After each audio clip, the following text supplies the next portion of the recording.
Si tu continues d'alimenter l'obstacle avec ton énergie mentale, tu resteras exactement là où tu te trouves aujourd'hui. La plupart des gens ne s'en rendent même pas compte, mais ils passent leur journée entière, piégés dans ce qui ne fonctionne pas. Ils ressassent sans cesse. Ils se plaignent constamment. Ils attendent passivement que les choses se règlent d'elles-mêmes. Et plus ils nourrissent le problème de leur attention, plus celui-ci prend des proportions gigantesques. Bienvenue sur le goût du livre audio. Ici, c'est une bibliothèque qui peut transformer ta vie. Abonne-toi et plonge dans ce nouvel audio.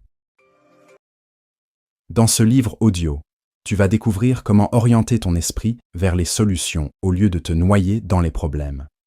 Tu comprendras comment reprendre le contrôle de tes pensées, comment cesser de laisser tes émotions gouverner tes choix et comment rediriger ton attention vers ce qui fait véritablement progresser ta vie.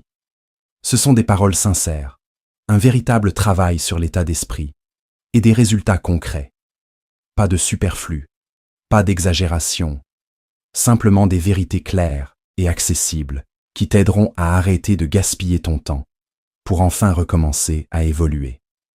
Chapitre 1. Assume l'entière responsabilité de ce qui se passe désormais. Tu sais, l'une des décisions les plus déterminantes que tu puisses prendre dans ton existence se trouve juste ici. Quand tu choisis d'assumer pleinement la responsabilité de ce qui arrive à partir de maintenant, pas de ce qui s'est produit il y a des années, pas de ce que tes parents ont fait ou n'ont pas fait, pas de ce que ton supérieur a déclaré la semaine dernière, pas de la façon dont le monde fonctionne, mais de ta vie à compter de cet instant précis. Ce type de décision bouleverse absolument tout. Elle transforme ta manière de réfléchir. Elle modifie ta façon de réagir. Elle change ta manière d'agir. Et par-dessus tout, elle transforme ce qui va suivre. Dès que tu assumes cette responsabilité totale, tu cesses d'attendre qu'un élément extérieur vienne réparer ta vie. Tu arrêtes de pointer du doigt. Tu abandonnes l'espoir que peut-être un jour, ta situation s'améliorera comme par enchantement. Tu cesses de céder ton pouvoir aux autres ou au passé. Vois-tu, quand les gens restent enlisés dans leurs difficultés, c'est parce qu'ils sont pris dans une spirale d'accusation. Accuser est facile, n'importe qui peut le faire. Tu peux blâmer ta famille, ton histoire, tes amis, ton environnement, ta formation, ton emploi, le système. Mais rien de tout cela ne change quoi que ce soit. Les reproches ne construisent rien. Ils ne font que drainer ton énergie. Ils maintiennent ton attention fixée sur tout ce qui dysfonctionne, au lieu de ce qui pourrait aller bien. Et voici la réalité. Si tu accuses quelque chose, tu lui remets ton contrôle. Tu abandonnes ta capacité de changement. Mais quand tu assumes pleinement la responsabilité, même lorsque les choses ne sont pas de ta faute, tu récupères ton pouvoir. La responsabilité ne signifie pas que tout est de ta faute. Elle signifie que c'est désormais ton travail de gérer la situation. Et ce basculement est précisément ce qui crée le mouvement vers l'avant. Tu ne peux pas grandir si tu passes ton temps à expliquer pourquoi tu n'es pas là où tu voudrais être. Tu ne peux pas t'améliorer si ton énergie reste bloquée à défendre ta souffrance. Ce n'est pas ainsi que fonctionne le progrès. La croissance commence quand tu déclares « Voici ma vie, elle n'est pas parfaite, mais j'en suis le maître maintenant. Pas tes excuses, pas tes problèmes. » Toi, quand tu assumes cette responsabilité complète, tu commences à prêter attention à ce que tu peux contrôler. Tu te mets à observer tes habitudes, tes schémas, ta façon de penser. Tu poses de meilleures questions. Tu cesses de demander pourquoi. Cela m'arrive-t-il? Et tu commences à te demander que puis-je faire maintenant? Et c'est ainsi que tu passes d'une focalisation sur les problèmes à une focalisation sur les solutions. Car les difficultés seront toujours présentes. Elles font partie de l'existence. Mais comment tu te présentes face à elles? Voilà ton choix. Chaque jour, tu as la possibilité soit de te plaindre, soit de créer. Et la différence entre ceux qui avancent et ceux qui stagnent n'est pas la chance. C'est la responsabilité. Si tu désires le changement, tu dois le construire. Tu dois te montrer présent pour toi-même. Personne ne viendra te pousser chaque matin. Personne ne va te sauver de ta paresse ou de ta procrastination. Cela te revient. Et ce n'est pas un fardeau. C'est ton pouvoir. Il ne s'agit pas d'être parfait. Il ne s'agit pas d'avoir toutes les réponses. Il s'agit de t'approprier ton effort, ton temps, tes décisions. Tu commences à voir des résultats dans ta vie le jour où tu arrêtes de fuir la responsabilité et où tu commences à construire la constance. Chaque petite action que tu entreprends compte. Chaque fois que tu choisis de faire un petit pas au lieu de rester paralysé par la peur, tu progresses. Mais si tu passes tes journées à défendre pourquoi tu n'as pas changé, rien ne changera. Tu dois être honnête avec toi-même. Qu'est-ce que tu évites? Qu'est-ce que tu fais semblant de ne pas savoir? Quels schémas continuent de se manifester parce que tu refuses de les affronter? Vois-tu, la responsabilité consiste à faire face à ces vérités. Et ce n'est pas toujours facile, ce n'est pas toujours confortable, mais c'est authentique. Et l'authenticité est ce qui génère des résultats. La majorité des gens passent plus de temps à décrire leurs problèmes qu'à les résoudre. Ils répètent les mêmes histoires pendant des années. Ils revivent la même douleur encore et encore. Mais parler de ce qui ne va pas ne résout pas ce qui ne va pas. Tu dois basculer vers l'action, vers le faire, vers devenir le type de personne qui résout. Pas quelqu'un qui attend que la vie se sente mieux avant d'essayer. Alors demande-toi, que puis-je faire aujourd'hui qui me fait avancer? Pas la semaine prochaine, pas quand tu te sentiras prêt, aujourd'hui. Qu'est-ce que je peux cesser de faire qui me ralentit? Quelle excuse ai-je inventée qui doit disparaître? Quelle habitude doit être remplacée? Voilà à quoi ressemble la responsabilité. C'est de la clarté. C'est de l'action. C'est faire face au miroir et déclarer « je décide de qui je deviens ensuite ». Et n'attends pas que quelqu'un te donne la permission. Tu n'as pas besoin d'approbation pour changer. Tu n'as pas besoin d'applaudissements pour grandir. Tu as besoin de discipline. Tu as besoin de direction. Tu as besoin d'honnêteté. Assumer la responsabilité ne signifie pas que la vie devient plus facile, mais elle devient plus claire. Tu cesses de te sentir impuissant. Tu arrêtes de blâmer ton passé. Tu commences à te concentrer sur les solutions parce que tu réalises que ton avenir dépend de ce que tu fais maintenant, pas de ce que tu souhaiterais voir changer. Alors plus d'histoires sur pourquoi c'est difficile. Tout le monde a des difficultés. Certains les utilisent comme carburant, d'autres comme excuse. La seule différence est le choix. Et la meilleure partie, tu peux choisir à nouveau maintenant. Tu peux choisir de t'élever. Tu peux choisir de lâcher ce qui ne te sert plus. Tu peux choisir de te présenter même quand c'est dur, et les gens le remarqueront. Tu vas commencer à penser différemment, à parler différemment, à agir différemment. Pas parce que tes problèmes ont disparu, mais parce que tu as cessé de les laisser te définir. Parce que tu as commencé à résoudre au lieu de stagner. N'attends pas la motivation. Elle va et vient. Tu as besoin de responsabilité. La responsabilité crée la structure. La structure crée les résultats. Les résultats créent la confiance. Et la confiance te maintient en mouvement. Tout commence par une décision, une vraie. Le genre où tu traces une ligne et tu déclares « À partir de maintenant, je possède ma vie. » Pas à moitié. Pas quand c'est facile. Chaque jour. Et tu échoueras. Tu feras des erreurs. Cela fait partie du processus. Mais si tu continues à te présenter, à apprendre, à t'approprier ton effort, tu continueras à grandir. C'est ce qui compte. Tu n'as pas besoin de tout changer aujourd'hui. Tu as juste besoin d'assumer la responsabilité de ton prochain pas. Et puis du suivant. Parce qu'une fois que tu prends l'habitude de t'approprier tes choix, ton état d'esprit bascule. Tu deviens quelqu'un qui construit au lieu d'attendre, quelqu'un qui résout au lieu d'éviter. C'est de là que vient la vraie force. Pas de l'absence de problèmes, mais de la construction de l'habitude de les surmonter. Voilà ce que signifie se concentrer sur les solutions. Voilà ce que signifie assumer la responsabilité de ce qui se passe. Désormais, ton temps commence maintenant, pas demain, pas quand c'est commode. Maintenant, présente-toi, possède ton chemin. Sois la raison pour laquelle ta vie avance. Et n'oublie jamais que ton avenir dépend des actions que tu entreprends aujourd'hui.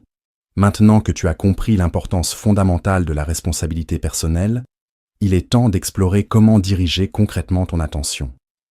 Car prendre la responsabilité de ta vie ne suffit pas si tu ne sais pas où porter ton regard. La prochaine étape consiste à comprendre comment ton esprit peut soit te propulser vers l'avant, soit te maintenir prisonnier dans une boucle sans fin. Voyons ensemble comment maîtriser cette dimension essentielle. Chapitre 2. Dirige ton attention, là où la progression peut s'épanouir. Ta vie suivra toujours la direction de ton attention. Si ton regard reste fixé sur ce qui manque, ce qui est brisé ou ce qui n'a pas fonctionné, alors ton esprit construira des schémas autour de ces éléments. Tu te sentiras coincé, non pas parce qu'il n'y a aucune opportunité, mais parce que ton esprit rejoue constamment les parties défaillantes. Ce n'est pas parce que tu es faible. C'est parce que ton attention est entraînée dans la mauvaise direction. Chaque jour, la plupart des gens se réveillent et leur attention se porte immédiatement sur ce qui ne va pas. Ils pensent au stress, au bruit, aux problèmes, aux choses qu'ils n'aiment pas.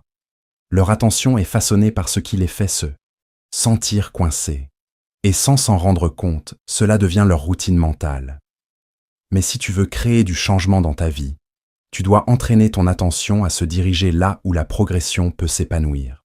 La progression ne pousse pas au milieu des pensées négatives. Elle ne grandit pas quand toute ton attention est verrouillée dans la peur, le ressentiment, le regret ou les excuses. La progression pousse dans la clarté. Elle grandit dans la direction. Et elle commence par ta conscience de ce que fait ton attention à chaque instant, chaque heure, chaque jour. Tu ne peux pas continuer à nourrir ton esprit de rappels constants d'échecs et t'attendre à ce que la confiance monte. Tu ne peux pas continuer à fixer les revers et espérer que la motivation apparaisse. Tu dois choisir délibérément où tu places ton attention. Voilà ce que signifie entraîner ton attention. Tu la prends au sérieux. Tu la traites comme quelque chose de précieux parce qu'elle l'est. Ton attention est ton énergie. Et là où va ton énergie, ton avenir suit. La majorité des gens se concentrent sur les mauvaises choses, pas parce qu'ils le veulent, mais parce qu'on ne leur a jamais appris à la contrôler. On ne leur a jamais dit que tu peux diriger ton attention. Tu peux l'entraîner comme un muscle. Tu peux apprendre à ton esprit à voir ce qui est utile, au lieu de seulement ce qui est urgent. Mais cela commence par devenir conscient. Commence à remarquer ce qui vole ton attention. Est-ce le bruit constant de te comparer aux autres? Est-ce la peur de ce qui pourrait mal tourner? Est-ce une habitude de sauter d'une pensée à l'autre sans jamais être ancré dans le présent? Si tu ne l'attrapes pas, ton attention devient dispersée, et une attention dispersée mène à des résultats dispersés.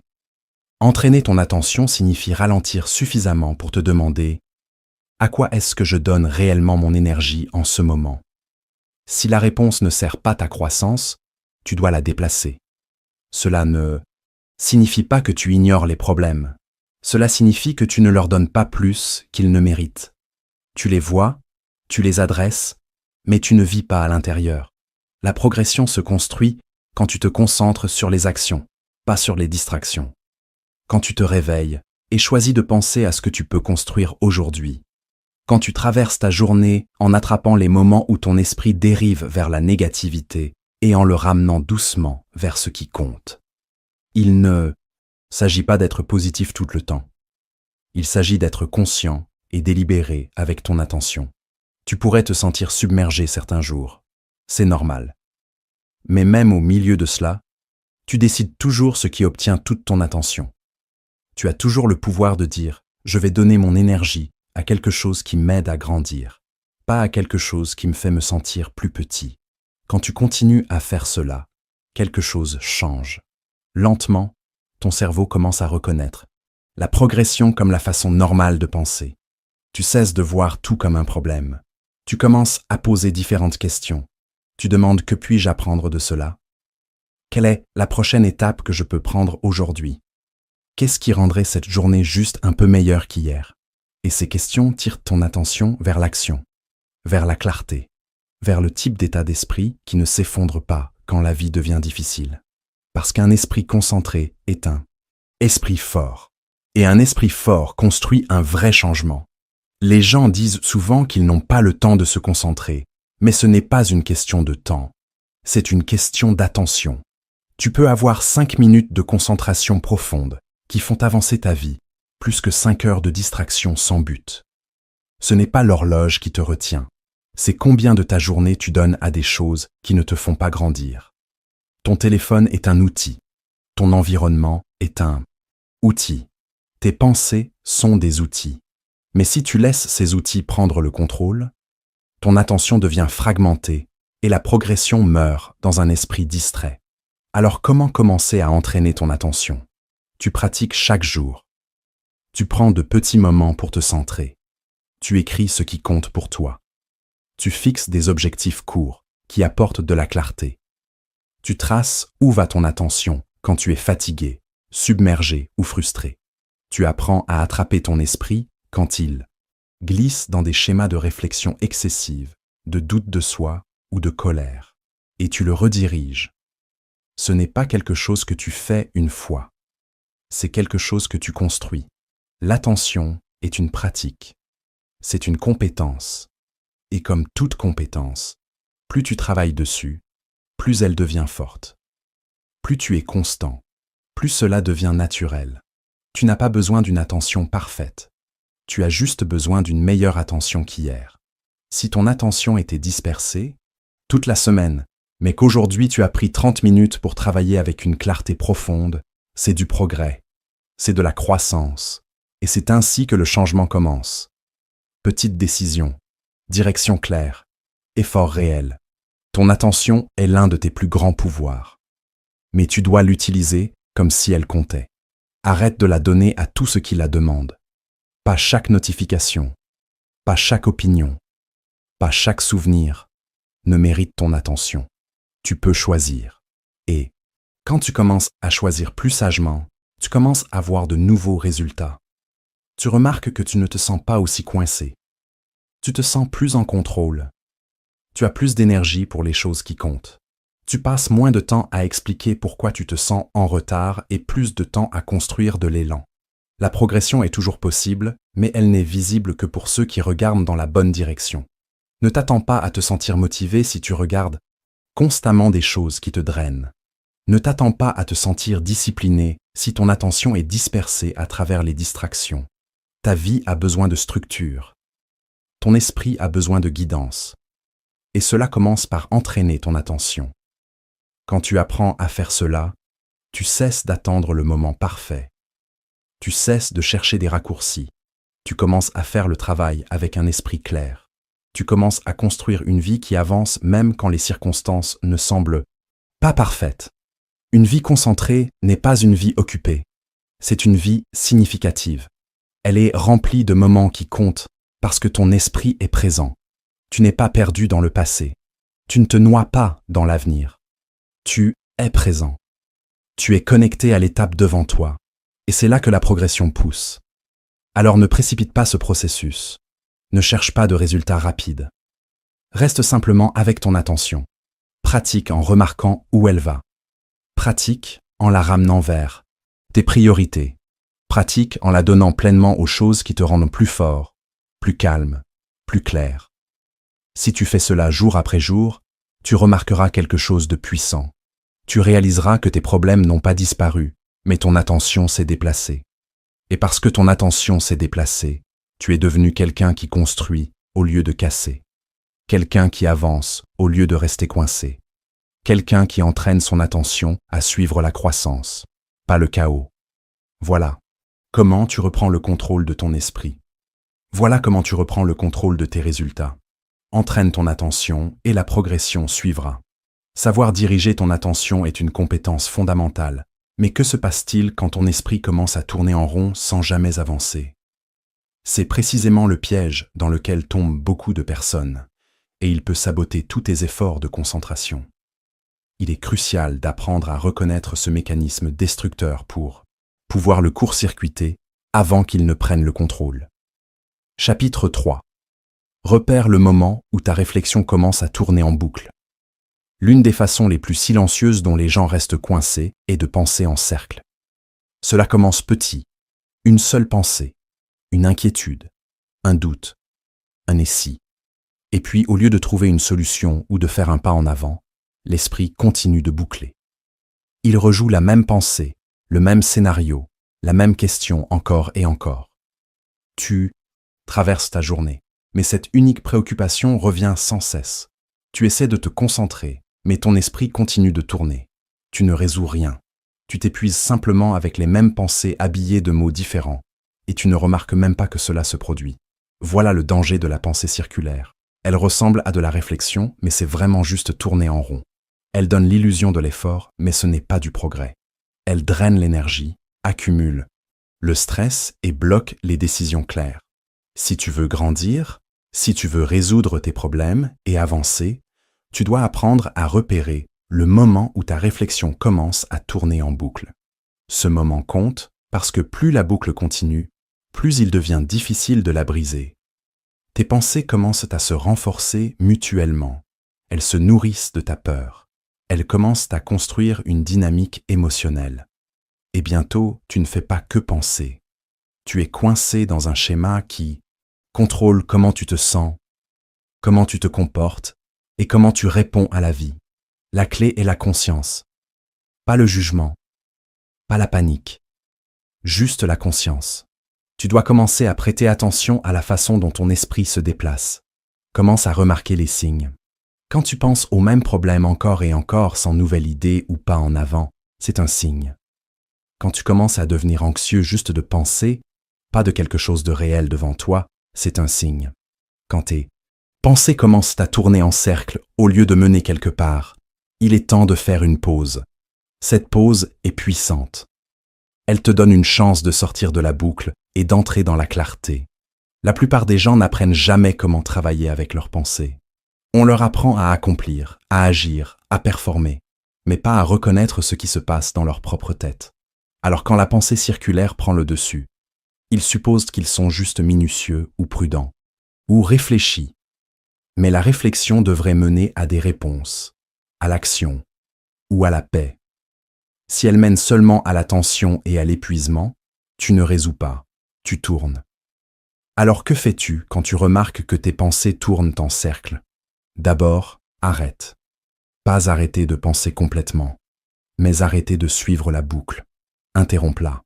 Dis-toi, j'ai déjà pensé à cela. Qu'est-ce qui est nouveau ici? S'il n'y a rien de nouveau, rien d'utile, rien qui te fait avancer, alors, il est temps de déplacer ton attention. L'une des habitudes les plus fortes que tu puisses construire est la capacité de diriger tes pensées avec intention. Cela signifie que tu décides quelles pensées restent et quelles pensées doivent partir. Tu n'acceptes pas chaque pensée comme vérité juste parce qu'elle est apparue. Tu filtres, tu questionnes, tu défies ce qui ne sert pas ta croissance. Voilà comment tu reprends le contrôle de ta réflexion. Tu dois aussi comprendre pourquoi ton esprit boucle en premier lieu. Il essaie de te protéger. Ton cerveau pense que s'il continue à ressasser le problème, peut-être trouvera-t-il une réponse parfaite, ou préviendra la douleur, ou te préparera au pire.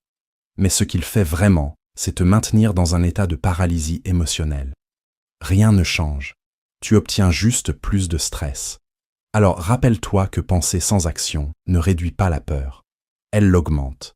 Maintenant, cela ne signifie pas que penser est mauvais. Penser est puissant. La réflexion est, en haut, précieuse.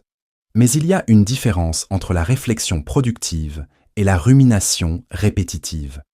La réflexion cherche des leçons, fait des plans et crée du changement. La rumination répète juste le même inconfort encore et encore. Voilà la différence entre la clarté et la confusion. L'une mène au mouvement, l'autre mène au brouillard mental. Quand tu t'entraînes à attraper la pensée circulaire, tu crées de l'espace pour quelque chose de mieux. Tu ouvres la porte à de nouvelles pensées, de nouvelles solutions et un état d'esprit plus calme. Tu cesses de nourrir le cycle et tu commences à construire un schéma différent. Un où tes pensées te servent, pas te contrôlent. Tu peux commencer par écrire les choses. Quand une pensée continue de se répéter, mets-la sur papier. Demande-toi quel est le vrai problème ici. De quoi ai-je peur? Quelle est une action que je pourrais prendre aujourd'hui pour réduire cette peur? Écrire brise le cycle. Cela sort la pensée de ta tête et la met dans un endroit où tu peux la regarder avec plus de clarté. Tu peux aussi déplacer ton attention physiquement, bouger ton corps, changer ton environnement, sortir, faire de l'exercice, respirer profondément. Quand le corps change, l'esprit suit. Parfois, tu n'as pas besoin de plus de réflexion. Tu as besoin d'une interruption de schéma, quelque chose pour secouer ton système hors de la boucle. N'attends pas que la paix arrive d'elle-même. Crée-la en devenant intentionnel avec ton attention. Redirige ton énergie vers les choses qui te construisent. Ne permets pas que ton espace mental soit occupé par les mêmes quelques pensées en répétition. Ce genre de réflexion ne gaspille pas seulement du temps. Elle gaspille du potentiel. Attrape la boucle tôt. Plus tôt tu l'attrapes, plus il est facile de rediriger. Mais même si tu es coincé dans une boucle depuis des heures ou des jours, tu peux toujours la briser. Tu dois juste la remarquer. La conscience est toujours le premier pas vers le changement. Une autre pratique utile est de poser de meilleures questions. Au lieu de demander pourquoi est-ce que je me sens toujours ainsi, demande que puis-je faire à ce sujet maintenant. Au lieu de penser et si tout allait mal, essaie quel est le prochain petit pas que je peux prendre. De meilleures questions mènent à une meilleure attention. Elles créent des ouvertures pour de nouvelles actions et de meilleurs résultats. Entoure-toi de personnes qui te rappellent de penser clairement, pas de personnes qui nourrissent tes peurs ou te rejoignent dans tes spirales mentales. Choisis des personnes qui défient tes suppositions, qui t'encouragent à agir, qui t'aident à voir les choses d'un point de vue plus large. Parfois, une simple conversation avec la bonne personne peut briser une boucle mentale dans laquelle tu es piégé depuis des jours. Tu dois aussi être honnête sur le type de contenu que tu nourris ton esprit. Si tu regardes ou lis constamment des choses qui déclenchent l'anxiété, le stress ou la comparaison, tu donnes à ton esprit plus de matériel autour duquel boucler. Protège ton attention, sois intentionnel avec ce que tu consommes. Nourris ton esprit de clarté, pas de chaos. Tu n'attraperas pas toujours la boucle tout de suite. C'est normal. C'est une compétence que tu construis avec la pratique. Chaque fois que tu remarques ta réflexion tourner en cercle et que tu choisis d'en sortir, tu renforces ton esprit. Tu construis la discipline mentale. Et c'est l'une des compétences les plus importantes que tu puisses développer si tu veux grandir dans la vie. Il n'y a rien de faible à lutter avec tes pensées. Tout le monde le fait. Mais il y a quelque chose de puissant à choisir de faire face à cette lutte avec conscience et stratégie. Tu n'as pas besoin d'être parfait. Tu as juste besoin de te soucier suffisamment de ta clarté mentale pour travailler dessus, pour faire une pause, pour déplacer, pour attraper la boucle et choisir mieux. Quand ton esprit est clair, ta vie commence à bouger. Tu prends de meilleures décisions. Tu te sens moins submergé. Tu vois des solutions qui étaient cachées derrière le bruit. Voilà ce qui se passe quand tu cesses de tourner et que tu commences à diriger tes pensées. Ta vie est façonnée par la qualité de ton attention. Et la qualité de ton attention dépend de la rapidité avec laquelle tu attrapes ton esprit quand il commence à tourner en cercle. Attrape-le tôt. Entraîne-le quotidiennement. Guide-le fermement et construis un avenir qui reflète la clarté, pas la confusion. Voilà comment le vrai progrès se fait. Une pensée claire, une meilleure réaction, une décision forte à la fois. Maintenant que tu comprends comment éviter les pièges de la pensée circulaire, tu possèdes les outils pour maintenir ton esprit sur la bonne voie. Mais la clarté mentale seule ne suffit pas si tu laisses tes émotions prendre les commandes au moment crucial. Le prochain défi est d'apprendre à garder ton calme intérieur pour que tes choix restent alignés avec tes véritables objectifs. Chapitre 4. Apaise tes émotions pour que tes décisions restent lucides. Quand les émotions montent, les décisions deviennent troubles. C'est quelque chose que tu as probablement vécu plus d'une fois, que ce soit dire quelque chose que tu ne pensais pas, faire quelque chose que tu as regretté plus tard, ou éviter quelque chose que tu savais devoir affronter. Le fil conducteur dans tous ces moments était simple. Tu n'étais pas calme. Ton esprit n'était pas clair. Tes émotions ont pris le volant et elles t'ont conduit directement vers un choix que tu n'aurais jamais fait si tu avais été ancré. Voilà la réalité pour la plupart des gens. Ils laissent les émotions mener au lieu d'apprendre à mener leurs émotions. Les émotions ne sont pas le problème. Elles font partie de l'être humain. Elles portent des messages. Elles te font savoir quand quelque chose compte. Mais quand tu ne gères pas ton état émotionnel, tu perds la capacité de répondre sagement. Tu réagis sans réfléchir. Tu dis oui quand tu devrais dire non. Tu ne dis rien quand tu devrais parler. Tu cèdes à la pression au lieu de rester aligné avec ce qui est juste pour toi. Le coût des émotions non gérées est élevé. Il se manifeste dans des relations brisées, du temps perdu, des opportunités manquées et une frustration continue. La solution n'est pas d'ignorer les émotions ou de prétendre qu'elles n'existent pas. Cela ne fonctionne pas. Supprimer ce que tu ressens ne fait qu'accumuler la pression sous la surface. Et finalement, cette pression trouve un moyen de sortir. Ce que tu dois faire, c'est apprendre à te calmer dans le moment. Comment ralentir les choses juste assez pour voir clairement, pour penser clairement et pour choisir clairement.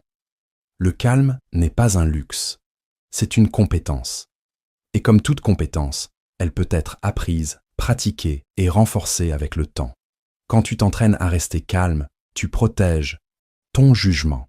Tu te donnes la chance de voir les choses telles qu'elles sont, pas telles qu'elles semblent dans un seul moment intense.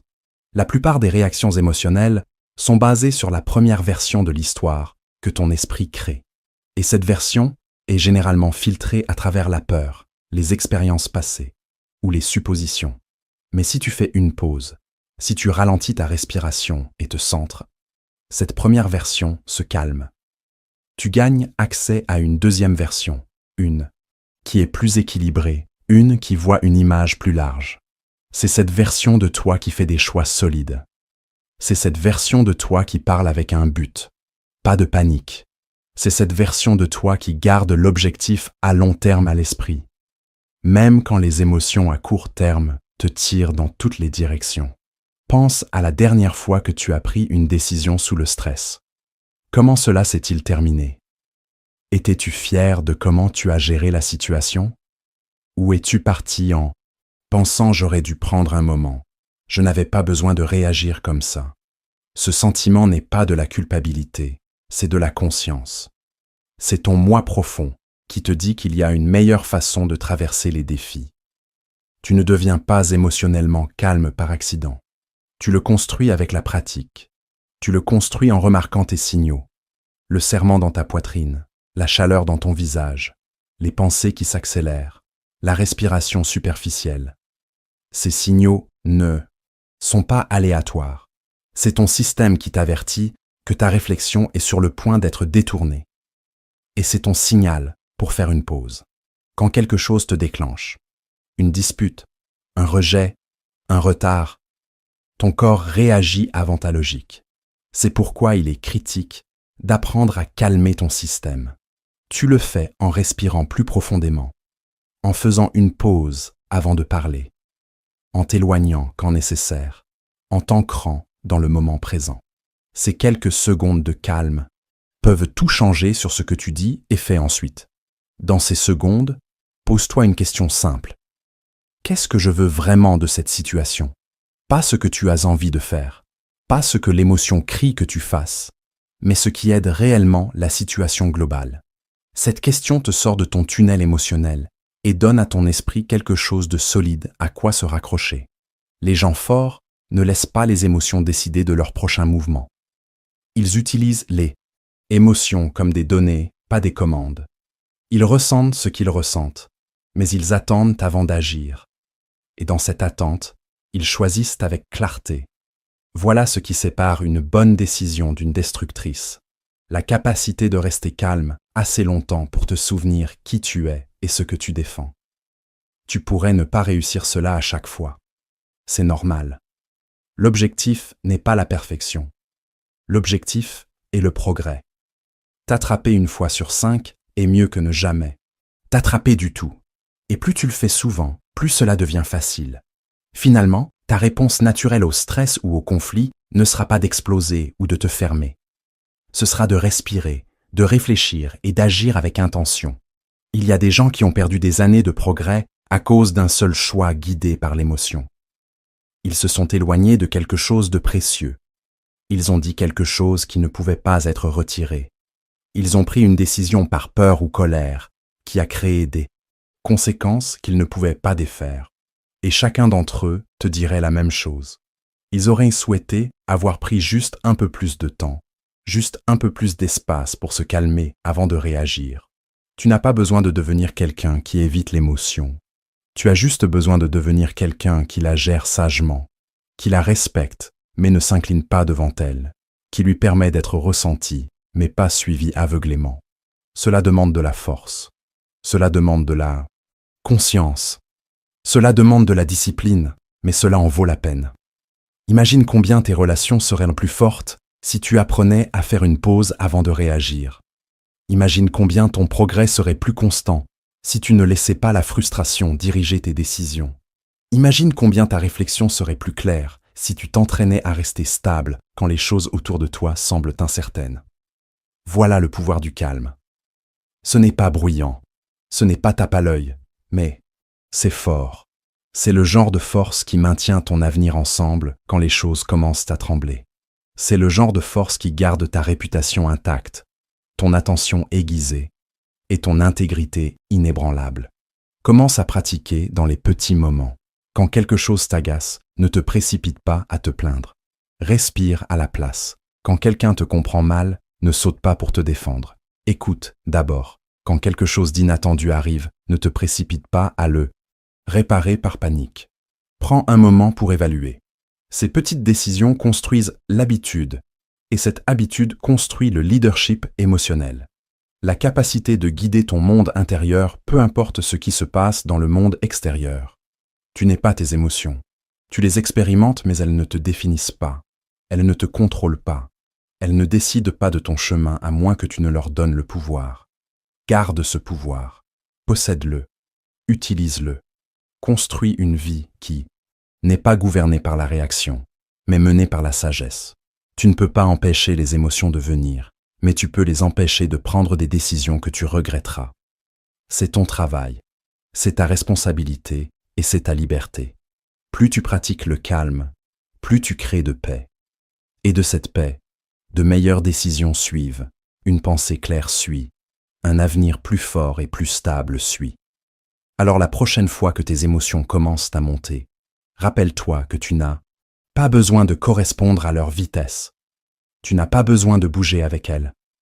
Tu as besoin de faire une pause, respirer et choisir. Voilà où vit ton pouvoir. Voilà comment tu protèges ta clarté. Voilà comment tu crées une vie qui n'est pas juste réactive, mais sage, stable et profondément alignée avec qui tu veux vraiment être. Avec tes émotions maîtrisées, tu es maintenant équipé pour faire face aux situations difficiles avec lucidité.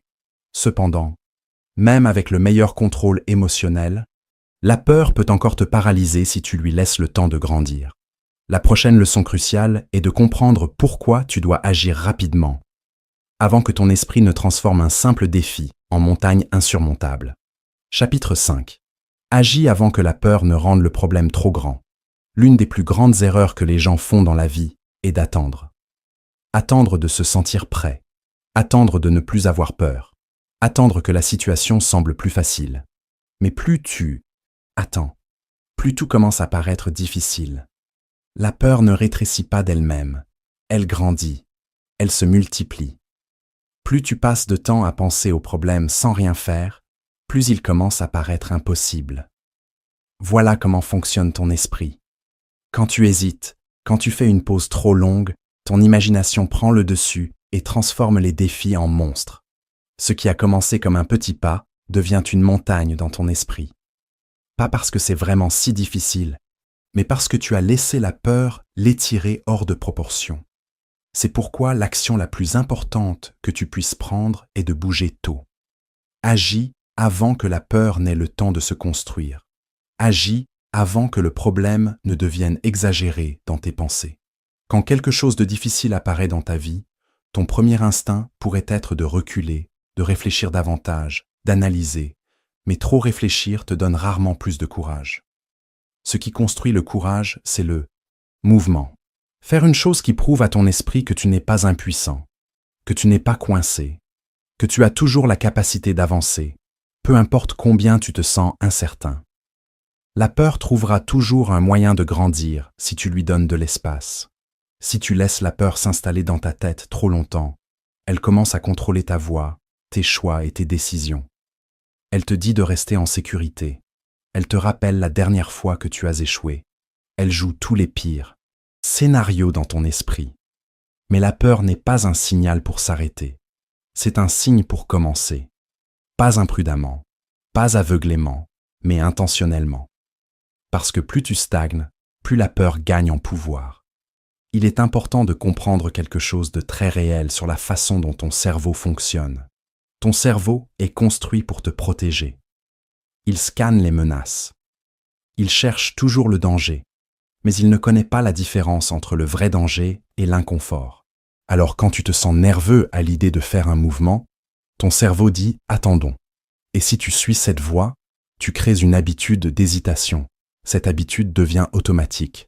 Et un jour tu te réveilles et réalises que tu es resté immobile pendant des mois ou des années.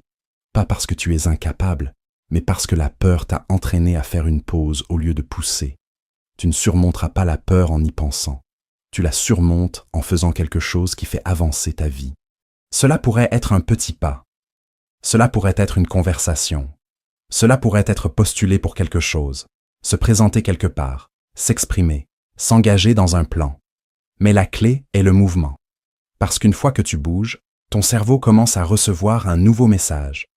Il commence à apprendre que l'inconfort n'est pas mortel. Que faire un pas en avant ne t'a pas détruit. Que faire la chose difficile t'a donné la preuve que tu peux continuer. Il ne s'agit pas de se débarrasser complètement de la peur. Il s'agit de refuser de la laisser mener. La peur peut encore être dans la pièce, mais c'est toi qui marches. C'est toi qui agis. Et avec chaque action, la peur devient plus silencieuse.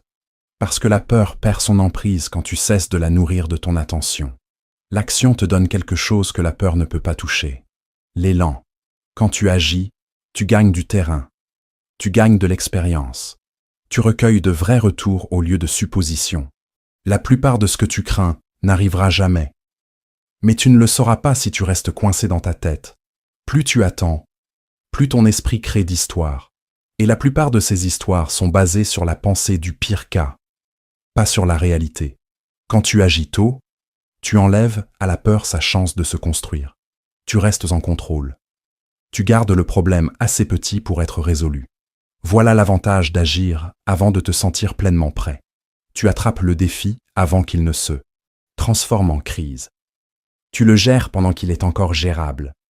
Tu l'empêches de devenir quelque chose qui draine ton énergie et trouble ton jugement.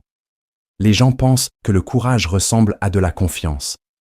Mais le courage ressemble souvent à des mains tremblantes, un estomac noué, une gorge sèche, et quand même faire la chose.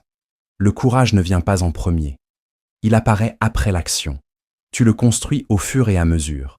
Et plus tu pratiques faire des choses difficiles, moins la peur a de contrôle sur tes choix. N'attends pas que tout se sente certain. Ce moment pourrait ne jamais venir. Une certaine clarté n'arrive qu'après que tu commences. Tu fais un pas, et le pas suivant devient un peu plus clair. Tu bouges, et ton esprit commence à s'adapter. Mais si tu attends la clarté avant de bouger, tu rates des opportunités. Tu restes en arrière. Tu laisses la peur guider ton rythme. Et la peur n'a aucun intérêt pour ta croissance. Elle ne veut que ta sécurité. Et la sécurité, bien que confortable, ne construit jamais une vie significative. La croissance vient de l'action. Tu grandis quand tu t'étires toi-même. Quand tu fais un mouvement, pas parce que c'est facile, mais parce que c'est nécessaire. Même les petits pas comptent. Ils construisent la force mentale. Ils te montrent de quoi tu es capable. Ils créent du progrès. Et le progrès te donne de l'énergie.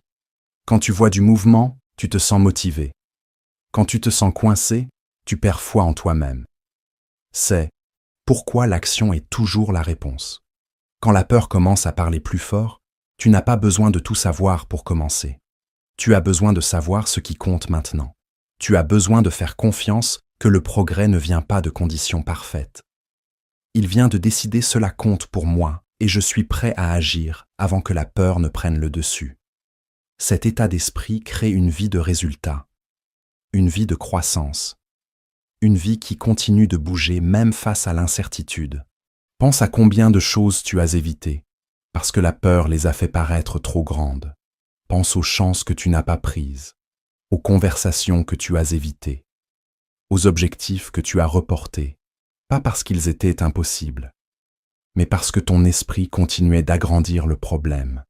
Et maintenant, imagine si tu avais agi plus tôt.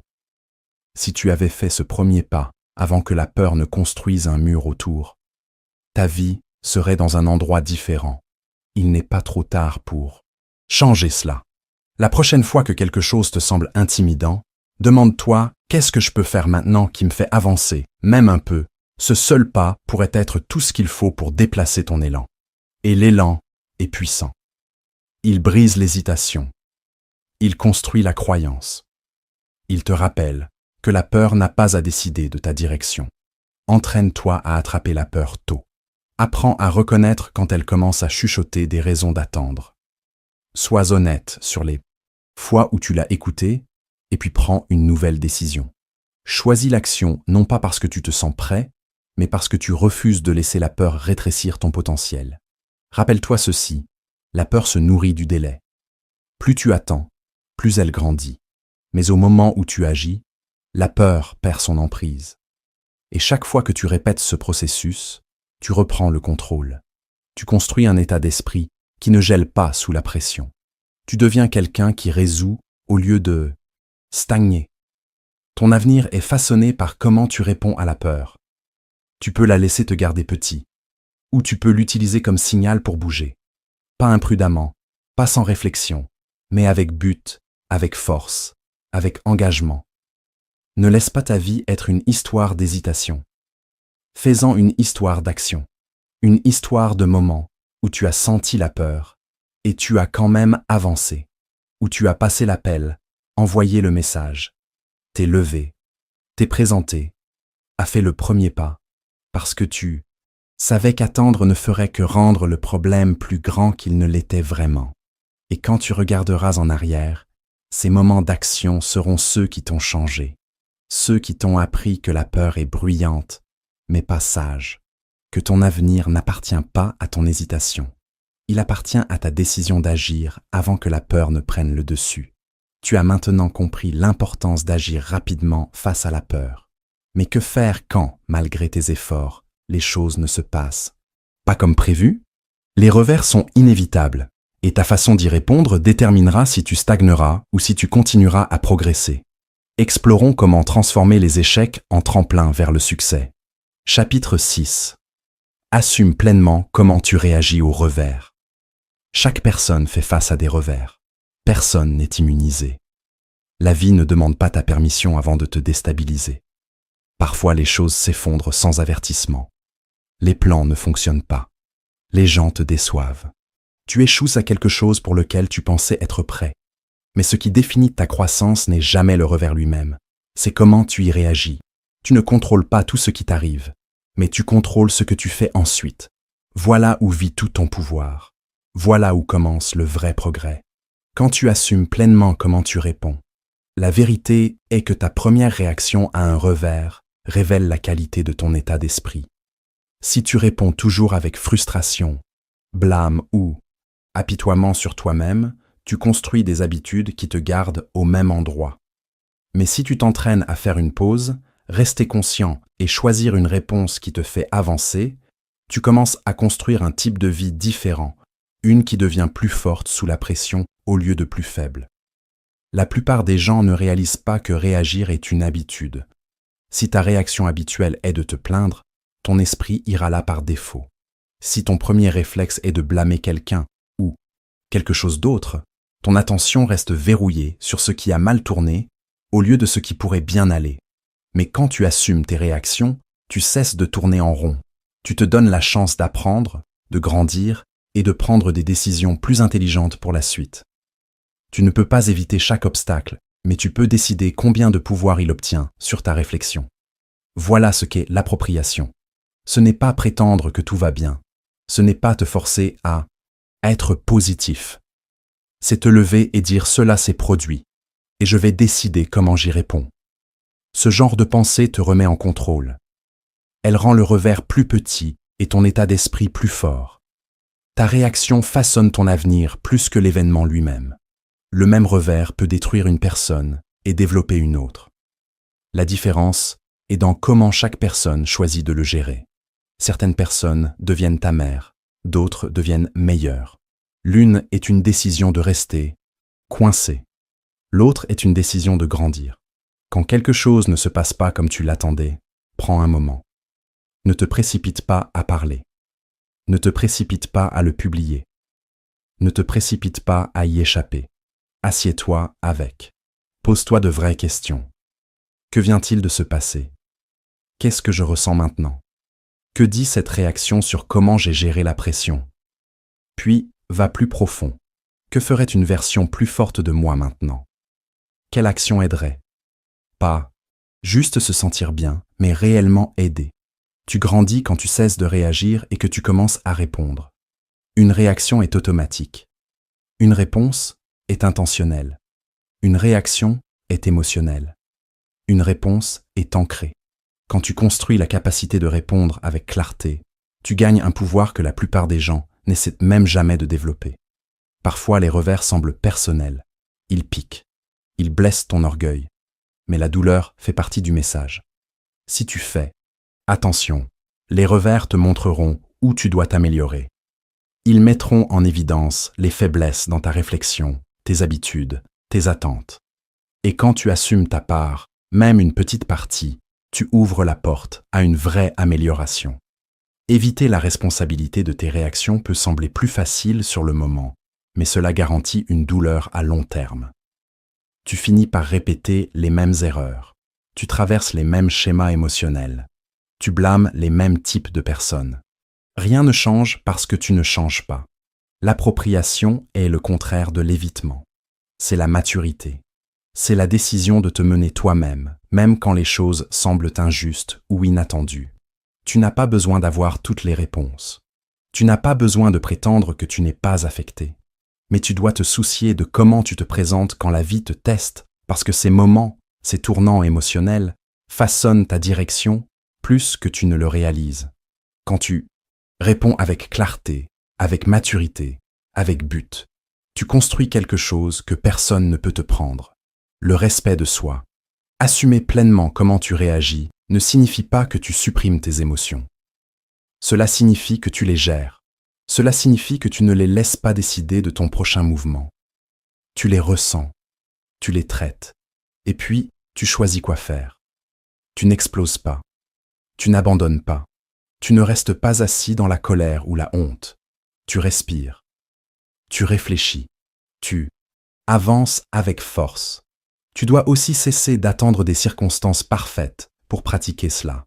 Tu n'apprendras pas à mieux répondre si tu ne travailles sur toi que quand la vie est calme. Tu apprends dans la chaleur. Tu grandis dans le défi. Tu développes la force mentale quand tu l'appliques en temps réel.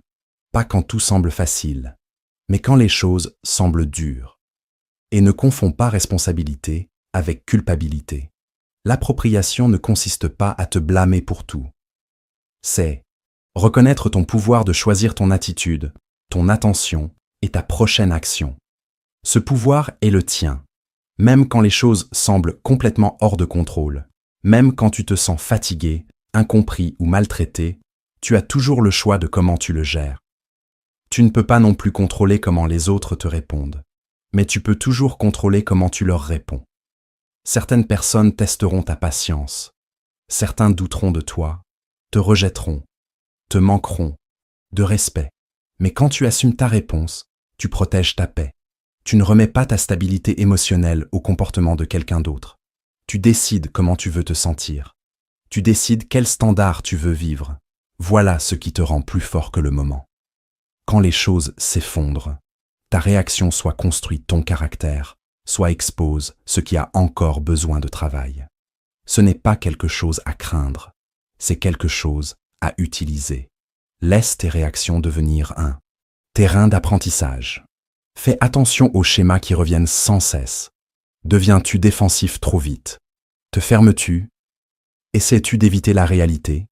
Ces réactions sont des habitudes, et les habitudes peuvent être changées. Commence petit. La prochaine fois que quelque chose t'agace ou te stresse, attrape ta réaction. Fais une pause. Ne la laisse pas prendre le dessus. Demande-toi, est-ce ainsi que je veux répondre? Est-ce qui je veux être maintenant? Cette petite pause est le début d'une nouvelle habitude, une meilleure habitude, une habitude de réaction consciente. Et cette habitude répétée au fil du temps crée la maturité, la force et la clarté. Si tu veux vraiment grandir, étudie tes réactions plus que tu n'étudies tes plans. Ta réaction te montre où est ton vrai travail. Elle te montre ce qui te contrôle encore. Elle te montre si tu mènes ta vie ou si tu laisses tes émotions te mener. Ce n'est pas un travail facile, mais c'est puissant et cela en vaut la peine parce que le jour où tu assumes pleinement comment tu réagis est le jour où tu cesses d'être contrôlé par des forces extérieures. Tu cesses d'être victime de chaque revers. Tu cesses de dépendre de choses externes pour te garder calme ou fort. Tu deviens ta propre fondation. Quand tu construis cette fondation, les revers cessent d'être permanents. Ils deviennent temporaires. Ils perdent leur pouvoir de définir ton humeur, ta valeur personnelle ou ta direction. Tu pourrais encore ressentir de la douleur, mais la douleur ne te contrôlera pas. Tu pourrais encore ressentir de la pression, mais elle ne te brisera pas.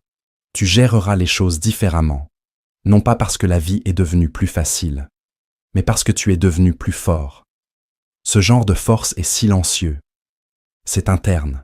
C'est le genre de force qui te rend digne de confiance envers toi-même, envers les autres. C'est le genre qui fait que les gens te respectent. Mais le plus important, c'est le genre qui t'aide à te respecter toi-même. Alors la prochaine fois que tu heurtes un mur, ne regarde pas seulement ce qui a mal tourné. Regarde comment tu as réagi. Sois honnête. As-tu fui? As-tu blâmé quelqu'un? As-tu abandonné trop tôt? Ou as-tu respiré, réfléchi, ajusté et fait un pas de plus en avant? Voilà ton travail. Voilà ton pouvoir. Voilà ta vie. Assume pleinement comment tu réagis au revers. Et tu construiras une vie qui peut tout gérer. Pas parce que tout va bien, mais parce que tu te présentes bien. Voilà à quoi ressemble le vrai succès. Te mener toi-même bien quand les choses vont mal. Voilà ce qui transforme la douleur en pouvoir, l'échec en carburant et la lutte en force. Cela commence avec toi. Cela commence maintenant. Les revers font partie du voyage, mais la façon dont tu y réponds détermine ta trajectoire. Cependant, il arrive que même avec la meilleure attitude, tu te retrouves dans des situations où la panique menace de prendre le dessus. Dans ces moments critiques, créer un espace de réflexion devient essentiel pour préserver ta capacité de jugement. Découvrons comment cultiver ce calme intérieur, même dans la tempête. Chapitre 7. Crée un espace pour réfléchir au lieu de te précipiter dans la panique. La plupart des gens sont entraînés à réagir, pas à réfléchir. Quand quelque chose d'inattendu se produit, quand les plans déraillent, quand quelqu'un dit quelque chose de blessant, quand tu reçois de mauvaises nouvelles ou fais face à un défi soudain, l'instinct naturel est de paniquer. Tu le sens dans ta poitrine. Tes pensées s'accélèrent, ta respiration raccourcit, tes décisions deviennent rapides, émotionnelles et souvent mauvaises. Cette panique crée de la pression. Et cette pression te pousse à agir même quand agir immédiatement n'est pas la bonne chose. Elle te fait sentir que tu dois tout réparer maintenant. Mais se précipiter est rarement la solution. En fait, se précipiter crée souvent plus de problèmes. Ce dont tu as vraiment besoin dans ces moments, c'est de l'espace. Espace pour respirer. Espace pour voir clairement. Espace pour réfléchir. Réfléchir demande de l'intention. Cela requiert du calme mental. Mais dans un monde qui célèbre l'urgence, ce genre de calme est rare. Les gens sont loués pour être rapides, pour réagir vite, pour bouger constamment. Mais la clarté ne vient pas du chaos. Elle vient du calme. Si tu veux prendre de bonnes décisions, si tu veux cesser de laisser la panique contrôler ta vie, tu dois construire l'habitude de créer un espace entre ce qui se passe et ce que tu fais ensuite. Cet espace est puissant. Il te donne la capacité de séparer la situation de l'histoire que tu te racontes sur la situation. Il t'aide à ralentir suffisamment pour poser les bonnes questions au lieu d'agir par impulsion. Sans cet espace, tu réponds par habitude. Et la plupart des habitudes formées sous le stress ne sont pas utiles. Elles sont juste familières. Quand tu paniques, ta réflexion se rétrécit. Tu cesses de voir les options. Tu te concentres seulement sur ce qui ne va pas. pas sur ce qui est possible. Tu cesses de penser à long terme et tu prends des décisions à court terme pour échapper à l'inconfort. Et quand ces décisions précipitées s'accumulent, ta vie semble hors de contrôle. Mais ce ne sont pas les circonstances qui l'ont fait. C'est l'absence d'espace mental. Tu ne peux pas t'attendre à construire une vie forte si ton esprit est toujours en mode urgence. La force vient de la réflexion, ancrée, de ralentir suffisamment pour évaluer, réfléchir et choisir sagement. Cela ne signifie pas que tu évites l'action. Cela signifie que ton action est réfléchie, pas impulsive. Cela signifie que tu décides à partir de la clarté, pas de la panique. Créer de l'espace commence par la conscience de soi. Tu dois savoir ce qui déclenche ta panique. Est-ce la pression des autres, la peur de l'échec, le besoin de plaire aux gens? Une fois que tu identifies tes déclencheurs, tu peux t'attraper, avant que la panique ne prenne le dessus. Tu peux faire une pause. Tu peux prendre du recul. Tu peux respirer. Cette pause peut être 30 secondes ou 5 minutes. Mais ce moment est tout. Il brise la réponse automatique et te redonne le contrôle. Certaines personnes pensent que créer de l'espace signifie ne rien faire. Ce n'est pas le cas. Cela signifie faire quelque chose de différent. Cela signifie choisir la réflexion plutôt que la réaction. C'est une compétence, et c'en est une que la plupart des gens ne pratiquent jamais, mais elle est disponible pour quiconque est prêt à faire une pause avant de bouger. Et une fois que tu commences à le faire, tu remarqueras quelque chose d'important. La plupart de la pression que tu ressens ne vient pas de l'extérieur. Elle vient de l'intérieur de ton propre esprit. Tes pensées, tes attentes, ta peur d'avoir tort ou de paraître faible. Mais quand tu prends du recul et respires, cette pression commence à rétrécir. Le problème ne disparaît pas, mais ta capacité à le gérer grandit. Voilà la différence entre réagir et répondre. L'un semble urgent et chaotique. L'autre semble délibéré et concentré. Pour construire cette habitude, tu dois créer des systèmes dans ta vie qui soutiennent le calme. Peut-être que c'est prendre 5 minutes le matin, avant que ta journée ne commence, juste pour t'asseoir tranquillement et te centrer.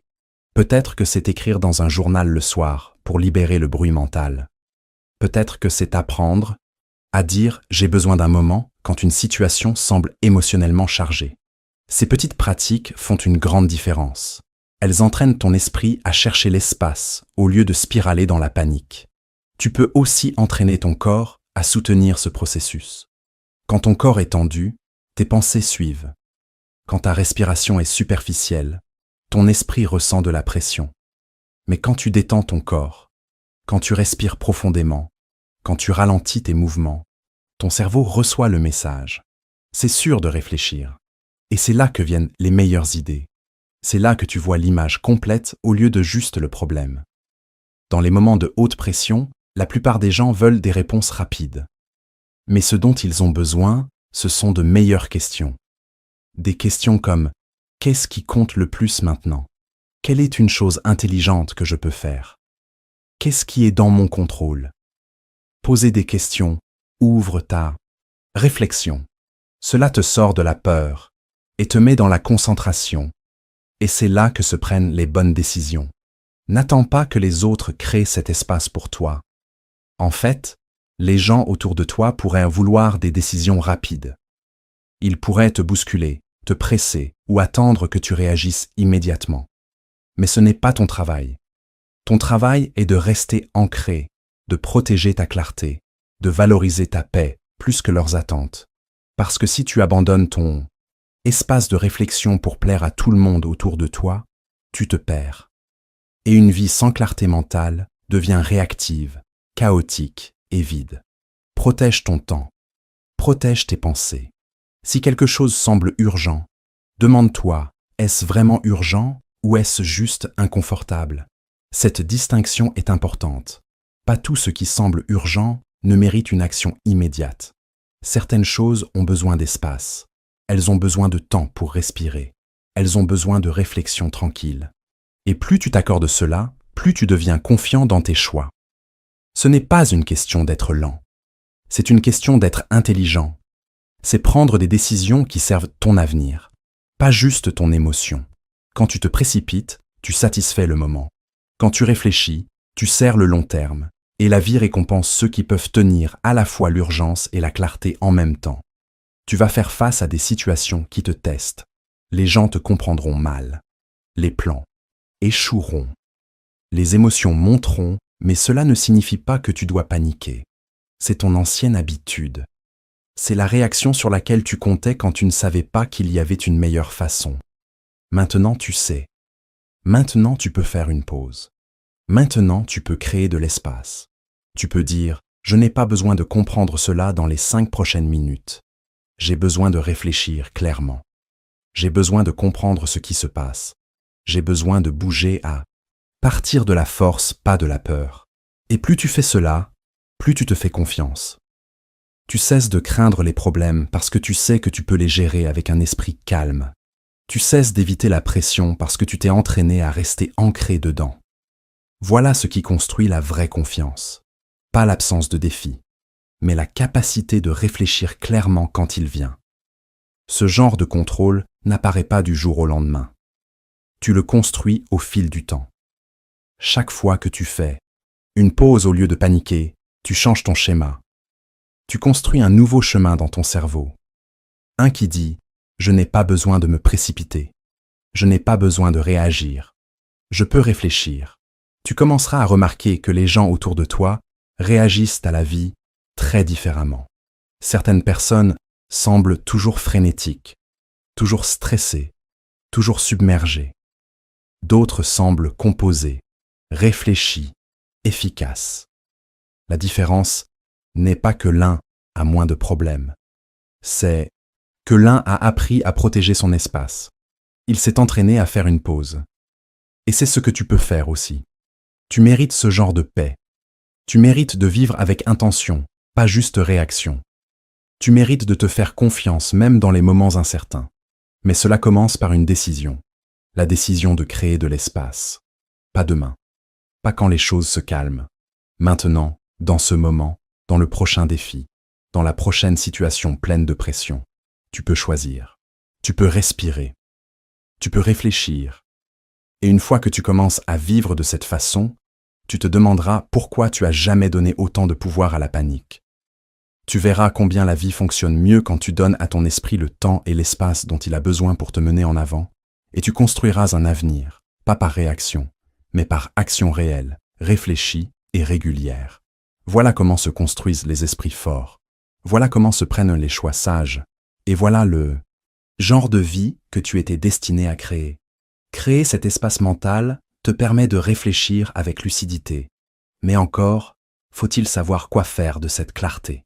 Quand tu te retrouves face à un problème et que tu as réussi à calmer ton esprit, la question suivante est simple mais puissante. Quelle action concrète peut réellement t'aider dans cette situation précise? Chapitre 8. Demande-toi ce qui aiderait vraiment maintenant. La plupart des gens ne réalisent pas combien de fois ils se mettent en travers de leur propre chemin, simplement parce qu'ils ne s'arrêtent pas pour poser la bonne question. Ils se laissent emporter par la frustration, le doute, le stress ou la confusion. Et ils continuent à avancer à travers, répétant les mêmes pensées, les mêmes plaintes, les mêmes comportements sans s'arrêter pour réfléchir. Mais le progrès ne vient pas de la pression seule. Il vient de la clarté. Et l'une des façons les plus rapides de trouver la clarté est de te poser une question simple au milieu du désordre. Qu'est-ce qui aiderait vraiment maintenant? Pas ce qui fait du bien, pas ce qui semble impressionnant, pas ce que les autres attendent. Qu'est-ce qui aiderait vraiment maintenant? Cette question coupe à travers le bruit. Elle force ton esprit à passer de la réflexion excessive à la pensée pratique. Elle déplace ton attention loin du blâme, du regret et de la pensée magique, et la ramène vers l'action réelle. Ce n'est pas une question compliquée, mais c'en est une que très peu de gens se posent dans les moments où ils en ont le plus besoin. Quand ta journée s'effondre et que rien ne semble fonctionner, qu'est-ce qui aiderait vraiment maintenant? Quand tu te sens fatigué, en colère ou découragé, qu'est-ce qui aiderait vraiment maintenant? Quand tu es submergé d'options et que tu ne peux pas prendre de décision, qu'est-ce qui aiderait vraiment maintenant?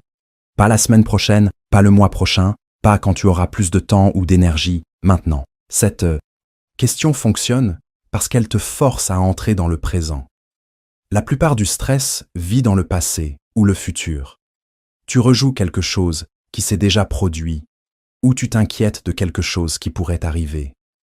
Mais rarement les gens s'assoient avec le moment présent assez longtemps pour comprendre ce dont ils ont vraiment besoin.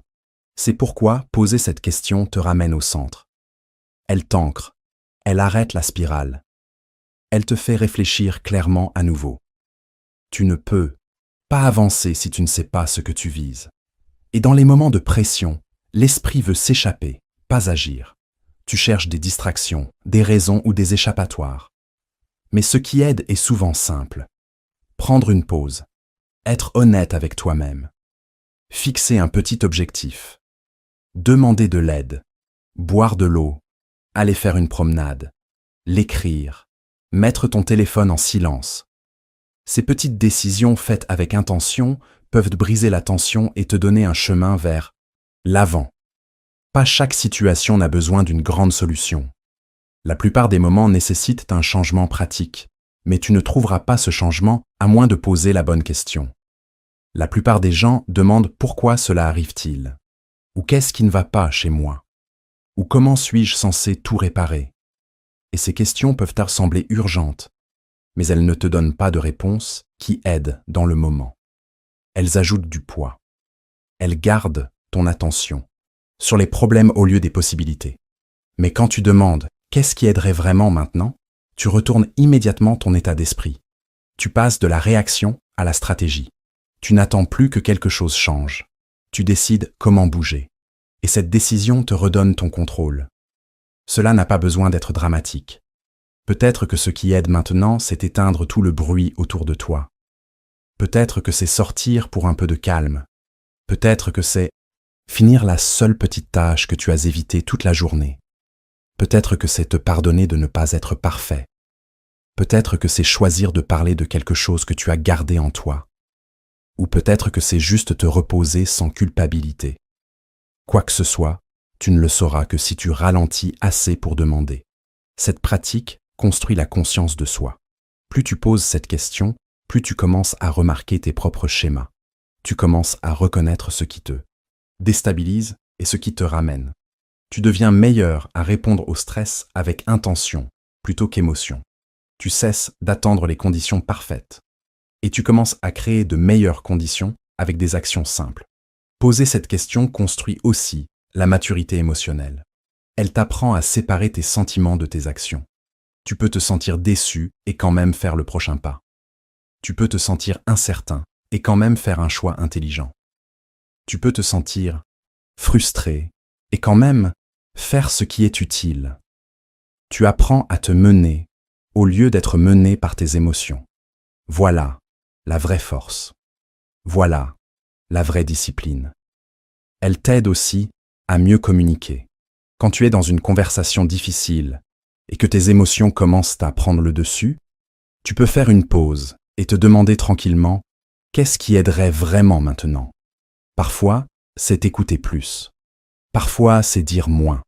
Parfois, c'est éloigner 1 minute pour te calmer. Cette petite question peut te sauver de dire des choses que tu ne penses pas ou de faire quelque chose que tu regrettes. Elle te donne une meilleure prise sur ton comportement. Cette question n'est pas seulement pour les moments difficiles non plus. Elle fonctionne quand les choses vont bien. Si tu te sens concentré et productif, demande-toi qu'est-ce qui aiderait vraiment maintenant pour garder cet élan. Tu pourrais réaliser que tu dois protéger ce temps. Couper les distractions ou plonger plus, profond dans ce qui fonctionne. Elle garde ton progrès intentionnel, pas accidentel. Si tu as l'impression de tourner en rond, cette question te donne un reset. Elle te déplace loin de la pensée magique et vers la réalité. Tu commences à résoudre, pas à stagner. Tu cesses d'espérer que les choses iront mieux d'elles-mêmes et tu commences à prendre la responsabilité de comment tu réponds à ta situation actuelle. Au fil du temps, cela devient une habitude. Au lieu de te sentir submergé par les problèmes, tu deviens le genre de personne qui prend du recul, respire et cherche une vraie solution, pas une parfaite, mais une qui aide dans le moment. Voilà comment se construit la confiance, pas à travers d'énormes réalisations, mais à travers l'habitude régulière de résoudre ce qui est devant toi. Cet état d'esprit t'entraîne aussi à cesser de tout catastrophiser. Tu apprends que pas chaque mauvais moment signifie que tout est ruiné. Tu cesses de rendre les problèmes plus grands qu'ils ne sont parce que tu t'es entraîné à chercher de petites étapes pratiques vers l'avant. Tu commences à croire en ta capacité à gérer la vie parce que tu te l'es prouvé encore et encore de petites façons. Plus tu pratiques cela, plus ton temps de récupération devient rapide. Tu feras encore face au stress.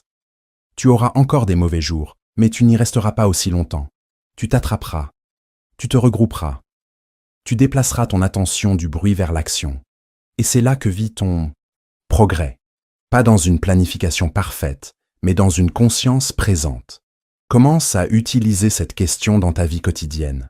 Quand tu es fatigué, pose-la. Quand tu es coincé, pose-la. Quand tu es émotionnel, pose-la. Quand tu es distrait, pose-la. Écris-la. Mets-la où tu la verras. Fais-en partie de ta façon de penser. Et plus tu l'utilises, plus tu reprends de pouvoir à tes émotions, ton environnement et tes anciens schémas. Tu commenceras à remarquer que tu gaspilles moins de temps. Tu t'attraperas avant de spiraler. Tu feras moins d'excuses et plus de progrès. Et tu deviendras quelqu'un qui n'attend pas que les circonstances changent, parce que tu t'es entraîné à changer ta réponse à la place. Voilà à quoi ressemble l'auto-leadership. Ce n'est pas bruyant ou dramatique. C'est une question tranquille, une simple pause, une meilleure décision, un moment à la fois. Voilà comment tu restes ancré. Voilà comment tu continues à avancer. Et voilà comment tu transformes ton attention en action qui fait vraiment une différence. Pas un jour, maintenant. Poser les bonnes questions est une compétence puissante. Mais il existe un piège subtil qui peut saboter même les meilleures intentions. La plainte chronique. Cette habitude insidieuse draine ton énergie et te maintient focalisé sur les obstacles plutôt que sur les solutions. Voyons comment remplacer ce schéma destructeur par quelque chose de constructif. Chapitre 9. Remplace les plaintes par une action simple. Chaque jour, les gens gaspillent du temps, de l'énergie et du potentiel en se plaignant.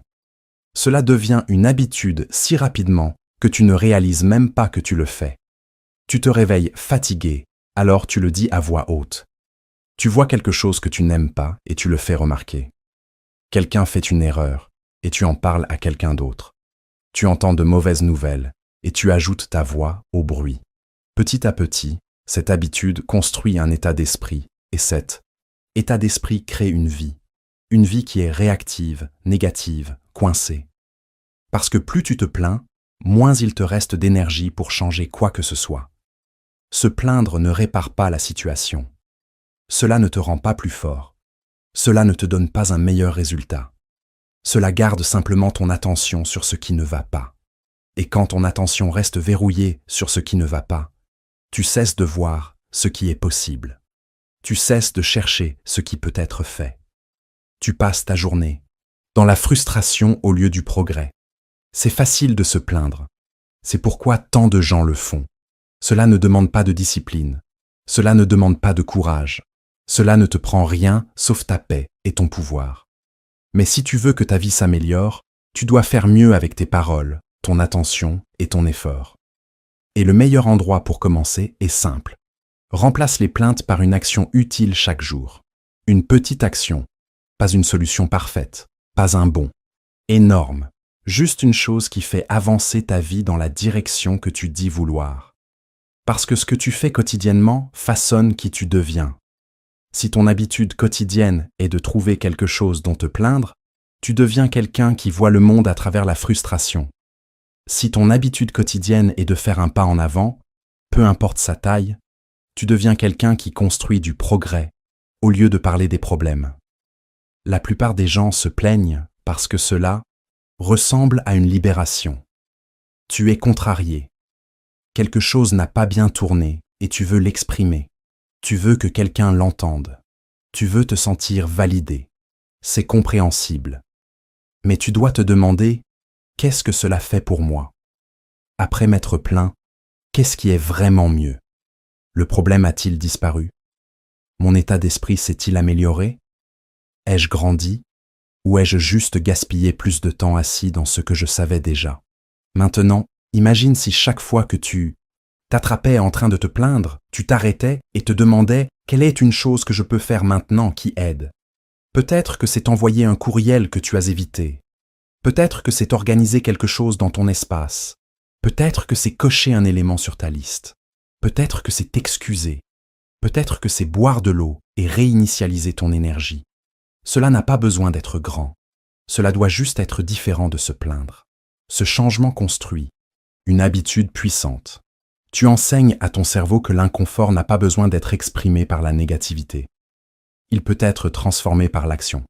Et cette action crée du mouvement. Elle crée de l'élan. Tu cesses de répéter les mêmes schémas émotionnels parce que tu les interromps avec du mouvement réel. Cela ne signifie pas que tu supprimes tes sentiments. Cela signifie que tu les respectes assez pour faire quelque chose d'utile avec eux. Si quelque chose te contrarie, remarque-le, mais ne te contente pas d'en parler. Bouge avec. Demande-toi à quoi ressemblerait le progrès ici. Puis fais un pas dans cette direction. Voilà comment tu prends la responsabilité sans être submergé. Un moment, un choix, un changement de direction. Quand tu remplaces les plaintes par l'action, ta confiance grandit. Tu commences à te faire confiance à nouveau. Parce qu'au lieu de compter sur quelqu'un d'autre pour améliorer les choses, tu te présentes pour toi-même. Tu es le genre de personne qui gère les choses même quand c'est gênant, même quand tu es fatigué, même quand ce n'est pas juste. Tu n'as pas besoin d'être parfait. Tu n'as pas besoin de tout réparer. Tu as juste besoin d'arrêter d'utiliser tes paroles pour décrire combien tu te sens coincé et de commencer à utiliser ton temps pour changer ce que tu peux. Les résultats ne se montreront pas toujours immédiatement, mais ton état d'esprit changera instantanément parce qu'au fond, ton cerveau connaît la différence entre exprimer et améliorer. Et à la seconde où tu agis, il sait que tu mènes ta vie au lieu d'être mené par les circonstances. L'habitude de se plaindre crée de la fatigue mentale. Elle t'épuise avant même que la journée ne commence. Elle te fait te sentir impuissant parce que tout ce que tu fais, c'est réagir. Mais quand tu construis une habitude de petite action quotidienne, tu construis la résilience émotionnelle. Tu apprends que même dans les pires jours, tu as encore des choix. Tu as encore la capacité de répondre au lieu de répéter. Commence petit. Choisis un moment dans ta journée où tu remarques que tu te plains. Cela pourrait être dans les embouteillages, au travail, à la maison, attrape-le. Et juste là, fais quelque chose à la place. Si tu es coincé dans les embouteillages et que tu t'énerves, utilise ce temps pour apprendre quelque chose. Écoute un livre audio ou réfléchis à tes objectifs. Si tu es sur le point de te plaindre d'un collègue, arrête-toi et demande-toi ce qui doit être dit, directement, ou quelle partie de la situation tu peux influencer. Si tu te plains de combien tu es fatigué, demande-toi si tu as eu de l'eau, de la nourriture ou du sommeil. Et répare l'une de ces choses avant de répéter combien tu te sens vidé. Ce ne sont pas d'énormes changements, mais ils sont puissants parce qu'ils sont constants. Et la constance est ce qui recable ton esprit. Elle t'enseigne à cesser de voir la frustration comme une destination et à commencer à la voir comme un signal. Un signal que quelque chose doit changer. Un signal que tu es prêt à bouger. Un signal que tu as le pouvoir de faire quelque chose d'autre. Au fil du temps, les gens remarqueront la différence en toi. Tu parleras avec plus de calme. Tu géreras les défis avec plus de patience. Tu ne seras pas entraîné dans chaque plainte ou conversation négative autour de toi. Et ce ne sera pas parce que ta vie est soudainement devenue plus facile. Ce sera parce que tu as décidé de te mener à travers la journée au lieu de traîner ton esprit à travers les mêmes plaintes. Tu trouveras aussi que tu commences à te respecter davantage. Parce que, au fond, tu sais quand tu es productif et quand tu évites juste la responsabilité, et rien n'apporte de paix à long terme, comme savoir que tu fais ta part pour t'améliorer même de petites façons. N'attends pas la motivation, n'attends pas que tout se sente parfait. C'est juste une autre excuse pour ne pas agir. Commence aujourd'hui, commence avec une plainte. Remplace-la par une action. Puis répète, construis le muscle. Enseigne à ton cerveau que chaque défi vient avec une chance de s'améliorer, pas une raison de spiraler. Ce n'est pas compliqué, mais c'est une décision. Tu choisis quelle habitude tu nourris, se plaindre ou créer. Tu choisis si tu décris le problème ou travailles vers la solution. L'une te drainera, l'autre te construira. Et tu n'as pas besoin de faire les deux. Tu peux décider comment tu te présentes à ta vie. Alors la prochaine fois que tu ressens l'envie de te plaindre, fais une pause juste assez longtemps pour te demander « Est-ce que cela m'aide à avancer ?» Et si ce n'est pas le cas, échange-la. Pas pour la perfection, pas pour un grand changement, juste pour une petite action. Voilà comment tu grandis, voilà comment tu bouges, et voilà comment tu commences à transformer ton énergie en progrès au lieu de problèmes chaque jour. Un choix à la fois. Tu as maintenant compris comment transformer les plaintes en actions constructives. Mais il reste une dernière pièce du puzzle. Comment maintenir ton élan quand les résultats tardent à venir? Car même avec les meilleures habitudes, la patience devient ton plus grand défi quand le progrès semble invisible. Terminons avec cette leçon essentielle sur la persévérance. Chapitre 10. Continue même quand tes résultats semblent trop lents. Le progrès n'est pas toujours excitant. Il ne vient pas toujours avec des applaudissements, des jalons clairs ou de grandes victoires. La plupart du temps, il est lent, silencieux, ordinaire. Et c'est ce qui le rend si difficile de rester engagé. Quand tu travailles dur et que tu ne vois pas les résultats aussi vite que tu l'espérais, il est facile de commencer à tout remettre en question. Tu commences à te demander si tu gaspilles ton temps, si tu fais quelque chose de mal, ou si peut-être ce n'est tout simplement pas fait pour toi. Ce genre de pensée s'infiltre quand l'effort n'est pas suivi d'une récompense rapide. Mais voici ce que tu dois comprendre. Des résultats lents sont toujours des résultats.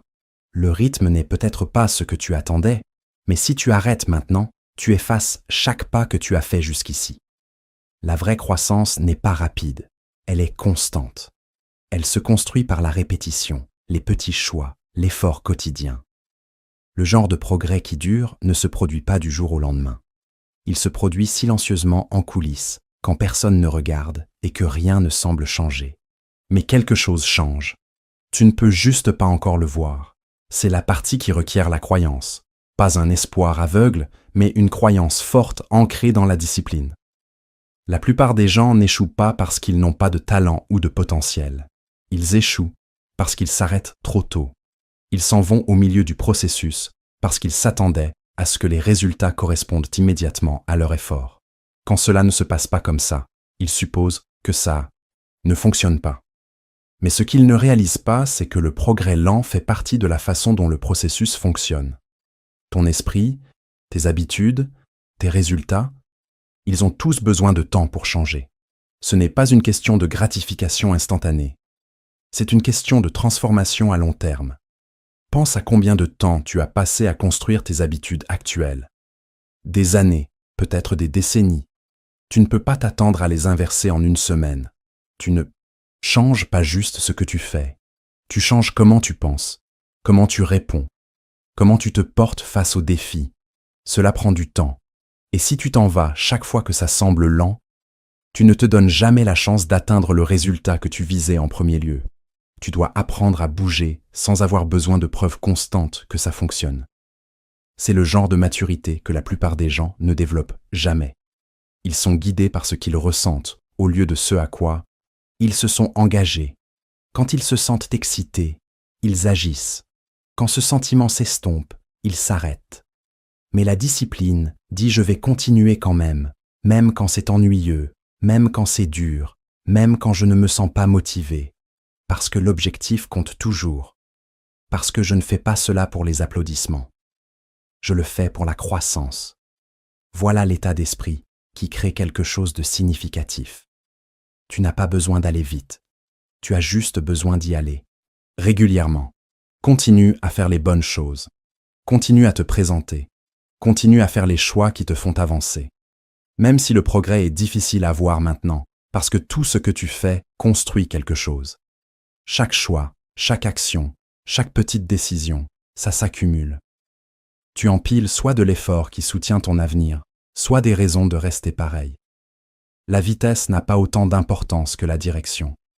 Quand tu te sens découragé, quand les jours semblent longs et les résultats semblent invisibles, rappelle-toi que c'est la partie où la plupart des gens abandonnent.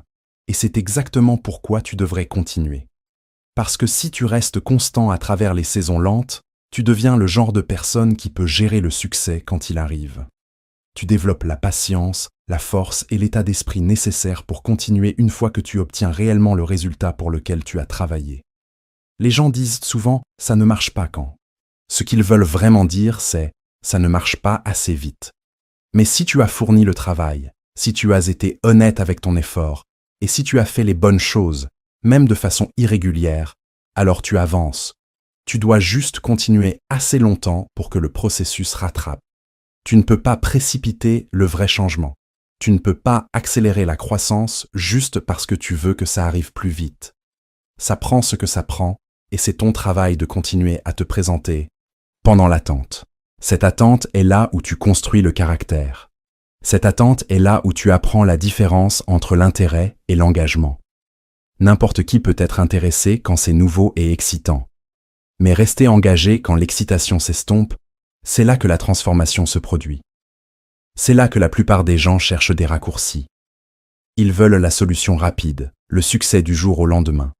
Mais ce qu'ils ne réalisent pas, c'est que chaque raccourci a un coût. Et ce coût est souvent une fondation faible. Si tu obtiens quelque chose trop vite, tu n'es pas préparé à le garder. Tu n'as pas construit les habitudes ou la force pour le maintenir. C'est pourquoi la croissance lente est en fait un cadeau. Elle te prépare. Elle te renforce. Elle te rend prêt pour ce qui vient. Rappelle-toi pourquoi tu as commencé. Retourne à la raison, à l'objectif, à l'avenir que tu as imaginé quand tu t'es d'abord engagé sur ce chemin. Cette vision compte toujours. Elle est toujours réelle. Elle attend juste que ta constance rattrape. Ne laisse pas le rythme lent te convaincre d'arrêter. Continue à construire. Continue à travailler. Continue à choisir l'action plutôt que l'excuse. Chaque jour. Peu importe combien c'est petit, peu importe combien de temps ça prend. Tu n'es pas coincé parce que tu es lent. Tu n'es coincé que si tu t'arrêtes.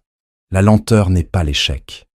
C'est un signe que tu fais le travail difficile, que tu marches à travers la résistance, que tu construis quelque chose de réel. Ne compare pas ton voyage à la chronologie de quelqu'un d'autre. Tu n'as aucune idée depuis combien de temps ils travaillent en coulisses. Concentre-toi sur ton propre rythme, sur ton propre progrès, sur ta propre direction. Le monde bouge vite. Les réseaux sociaux montrent les résultats, pas le travail derrière eux. Ne tombe pas dans l'illusion que tout le monde bouge plus vite que toi. Ils ne le sont pas. Tout le monde a des saisons de croissance lente, a de revers et d'attente. Mais ceux qui continuent, ceux qui restent constants à travers ces saisons, ce sont ceux qui atteignent leurs objectifs. Tu fais mieux que tu ne le penses. Le fait que tu sois encore là, encore en train d'essayer, encore en train de te présenter, cela signifie quelque chose. Cela signifie que tu es dedans pour la bonne raison. Ne laisse pas la frustration te distraire de ce qui est encore possible. Ne laisse pas l'impatience te convaincre d'abandonner quelque chose qui a encore de la valeur. Tu n'as pas besoin de victoires massives chaque jour. Tu as besoin de garder la tête baissée et de continuer à bouger. Un pas, une tâche, un choix à la fois. Certains jours sembleront lents. Certains jours sembleront comme si rien n'avait changé. Mais si tu regardes en arrière au fil du temps, tu le verras. Le changement, la croissance, le nouvel état d'esprit, la version plus forte de toi. Reste concentré. Reste régulier. N'abandonne pas juste parce que ça semble calme. Ce calme est là où ta force est en train de se construire. Ce silence est là où ta prochaine percée se forme. Tu n'as pas besoin de le voir encore pour y croire. Continue juste à avancer. Et quand tu voudras abandonner, rappelle-toi ceci. Le progrès lent est toujours du progrès. Et la seule façon de perdre est de s'arrêter. Alors ne le fais pas. Continue à bouger. Continue à construire. Continue à croire. Les résultats viendront. Peut-être pas aujourd'hui, peut-être pas demain, mais ils viendront. Et quand ils viendront, tu seras content de n'avoir jamais abandonné.